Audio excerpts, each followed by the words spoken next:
The sharp as update में आपका स्वागत करती हूँ। बच्चों, व्याकरण पढ़ना आपको बहुत नीरस लगता है ना? ना कोई मनोरंजक कहानी, ना मनोरंजक कविता, ना कोई रोचक लेख।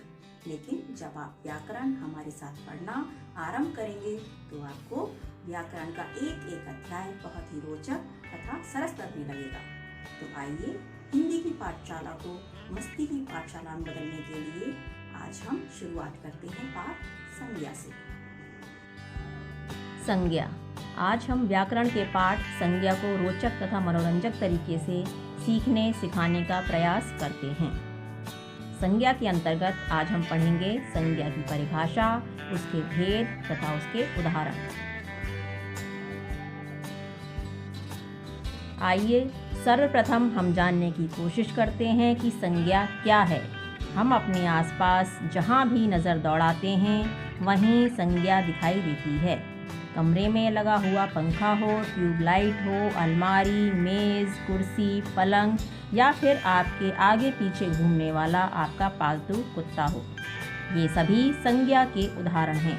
इस प्रकार संसार में जो कुछ भी आपको दिख रहा है और उसका नाम है तो वह संज्ञा है। जैसे मेरे घर में एक गमले में फूल लगे हैं। गमले में पीले रंग के फूल हैं। ये फूल बहुत ही सुंदर हैं। फूलों से भीनी भीनी सुगंध आ रही है। इन वाक्यों में घर एक स्थान का नाम है, गमला वस्तु का नाम है तथा सुगंध भाव का नाम है। इस प्रकार हम कह सकते हैं किसी प्राणी, वस्तु, स्थान या भाव के नाम को संज्ञा कहते हैं। अन्य उदाहरणों के द्वारा भी हम संज्ञा को समझ सकते हैं, जैसे व्यक्ति, पुस्तक, मेज, गाड़ी आदि। संज्ञा के भेद।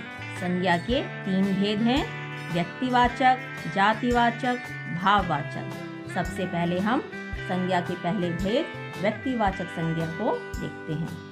जो संज्ञा शब्द किसी एक व्यक्ति, वस्तु या स्थान के नाम को प्रकट करता है उसे व्यक्तिवाचक संज्ञा कहते हैं।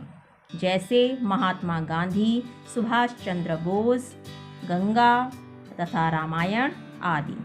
महात्मा गांधी तथा सुभाष चंद्र बोस का नाम लेते ही हमें उनके प्रभावशाली व्यक्तित्व की पहचान होती है। इसी प्रकार गंगा एक विशेष नदी का नाम है तथा रामायण एक धार्मिक पुस्तक है। इस प्रकार हम कह सकते हैं जो संज्ञा शब्द किसी विशेष व्यक्ति, वस्तु या स्थान के नाम को प्रकट करता है उसे व्यक्तिवाचक संज्ञा कहते हैं। अब हम संज्ञा के दूसरे भेद जातिवाचक संज्ञा की ओर बढ़ते हैं। जो संज्ञा शब्द अपनी संपूर्ण जाति, वर्ग या समूह के नाम को प्रकट करते हैं उन्हें जातिवाचक संज्ञा कहते हैं।